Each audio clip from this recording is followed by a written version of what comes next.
Okay, gentlemen, are we ready to move forward? It's 11:45. I'll call this meeting of the Amarillo Local Government Corporation's Board of Directors to order here on Wednesday, January 11th of the new year, 2012.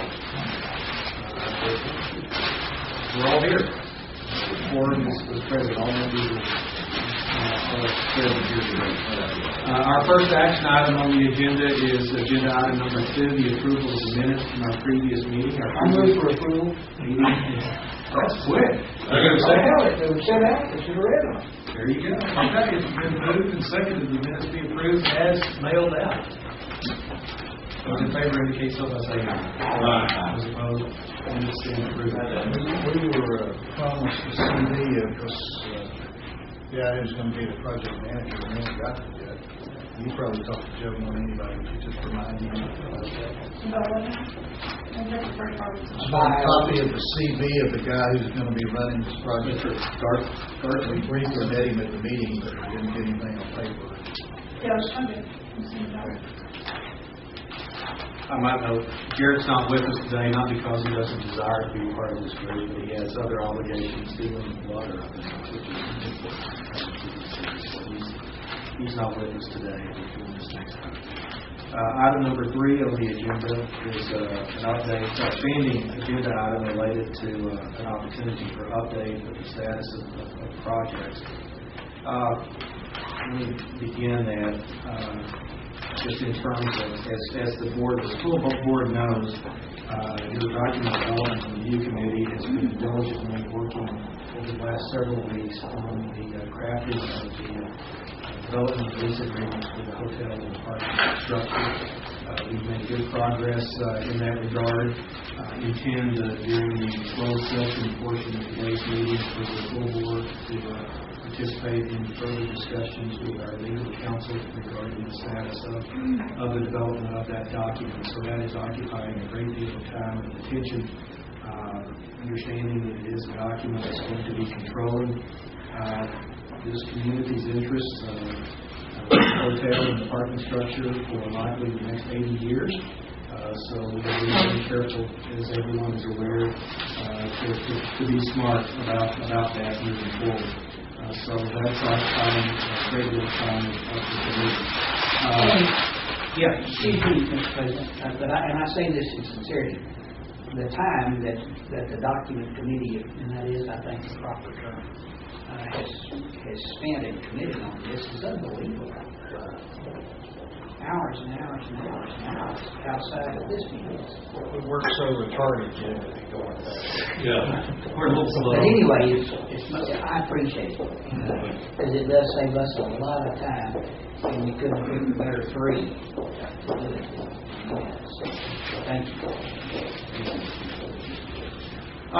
Just in terms of other, there are a lot of things going on in downtown Amarillo beyond just the hotel and the parking structure, and we're focused on that as a board, but there are other things. Melissa, you want to kind of brief us on some, particularly the activities of BAI very briefly, so that we all continue to be in the loop with what our sister organizations and parties are doing? Sure. One of the things that we're doing is, as we continue to move forward and develop these plans and others for downtown, several more planning projects. We have a study ongoing with Jacobs, who did the initial land use study, a parking study, housing study for us. They're doing 3 additional studies, which BAI and the tiers are funding. One is a circulation study. It's a comprehensive study to look at all modes of transportation and how to have a best balance, making sure that everybody, regardless of their mode of transportation, has safe and efficient transportation throughout downtown, and specifically and especially related to this project and the changes that this project will bring. How do you manage traffic, for example, when we have several events going on, and how's the best way to keep one out and so forth. So that's the circulation study. Secondly, they're doing a wayfinding design And this is, we didn't have enough funds to do the complete content analysis, which means looking at where signage should go and what each one should say. But they're doing comprehensive design. So that would, it's directional signs, most especially in the case of this project, parking signs, whether it's parking garage, the parking lot, where you have parking that's available to the public, regardless of who owns the lot. You have consistent signage that directs people to that, so people begin to recognize that they're circling around and around, or getting towed, or what have you. So they'll be doing that. And of course, all of this will not be done without input from all of the downtown stakeholders. They're really just beginning to gather data, just to be able to get their hands around, some of the data they need. For example, traffic counts going on right now. Actually, probably passed over one or two coming here. And then the third one is the analysis of the PID, the Public Improvement District for downtown, which would likely be the downtown core area. Exactly what that boundary ends up being, we don't know yet. We'll know for some time. There's been a lot of analysis, fiscal analysis in terms of what those rates could or should be, how to assess those rates, and what the cost would be for the services. And of course, a lot of input from all of the property owners that would be within the PID. And then there's a pretty extensive process that we'll go through if we choose to pursue the PID petition process with the property owners. So sign off if I want this to happen. So those three studies are just getting underway. And I think will help us further. It's really important that we build the buildings and bring the businesses, but it's just as important that we make sure that downtown is safe, comfortable, and convenient. We are competing with the suburbs. When we talk about retail development or restaurants, so we have to make sure that downtown is easy to get around, easy to park, and comfortable and safe and all those things. So these things kind of help us look at those things, make sure downtown is a place people want to come. And some new banners. Yes. We've got new banners coming up on the new pedestrian light poles, 132 banners, including around Potter County when those lights go in, which kind of helps celebrate the project that's coming up, get people excited about it. So those will be about 3 weeks coming up. They're being fabricated right now. That's all in collaboration with Center City. Actually, I guess it's that Center City project, but we work with them, particularly with this project, if we can do something at the time. We're fighting on that. Yeah. Where was the basement under the sidewalk that showed up? 6th and Fillmore. Just hold it south. It's the north side of those buildings. It's caving in. And so now it's being filled in, which is great because you can put in the streetscape as well. It's no longer going to be there. So was that like a surprise? Nobody knew it was there? It's kind of cool. The city crew went to that corner of the back cameras, just a routine project order to build a handicap ramp at that intersection. And the jackhammer and the stuff began to disappear into a black hole. We got back.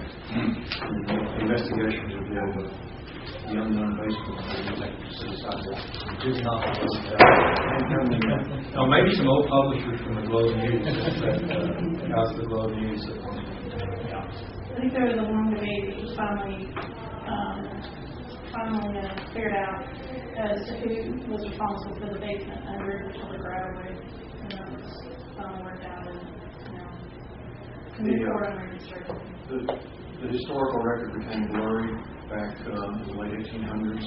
We traced building plans as far as we could, textile right of way along there, and which came first, and it became unclear. And so we reached a compromise with the current owner. They gave us permission to enter their building and do engineering structural work in their basement, and basically seal off that part of their basement in return for some insurance agreements. We'll put it in and maintain maintain their side of it, and their successors will maintain their side of the wall. I guess at one point Route 66 actually passed that portion of 6th Street. There's also other projects going on, as you said, besides the Methodist Church and the renovation and reconstruction going on there, and the 2 blocks of walkway improvements there, and the Emerald College walkway improvements across the street. Which I think is going to be just such an eye-opener when you I live down there, so a lot of people go up from 15th into downtown on Polk Street. And it's kind of, in some ways, a gateway to downtown. It's just going to make a huge difference. And the Vineyard Manor is going to have a streetscape there. It's another Tiers project as well. So it's just going to make a huge difference. Again, to see how this is starting to piece together and make a really difference, not only aesthetically, but functionally, because there are people who walk down that way, and it's very difficult right now. And I don't mean the construction, but sidewalks between areas. Yeah, the college began doing work, I guess it was last week, in terms of that block there between 14th and 15th and Polk and Tyler, and began by tearing out what I remember as the tennis courts in Amarillo High School, but we're still in service there, plus that parking lot. It's going to look really nice when they finish. It'll be finished similar to the parking lots around the Washington Street campus. Well, and masonry walls and the turf and the trees and the pedestrian lighting and really make that lot look nice.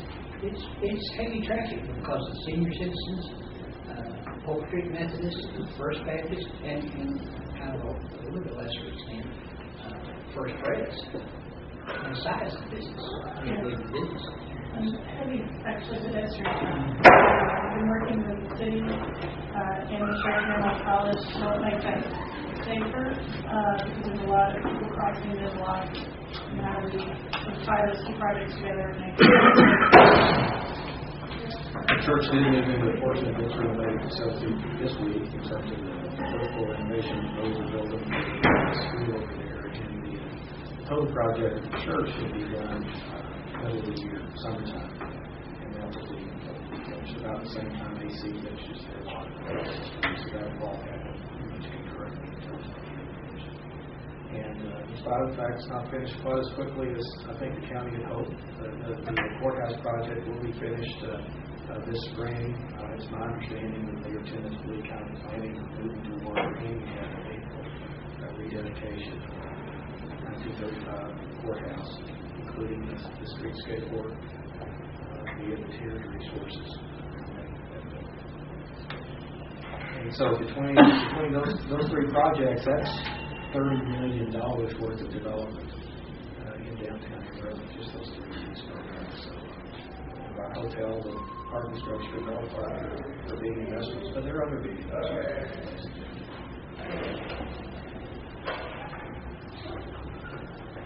All right. Anything else, Melissa or Les or Richard or Peter's chair or you or my chair in terms of the greater good for him? I believe that will conclude the discussion on item number 3, the update on the status of projects. Item 4 on the agenda is a public forum period, an opportunity for the public if they have comments to make to this body regarding the operation and the activities of the local government corporation. Okay, media. Thank you all.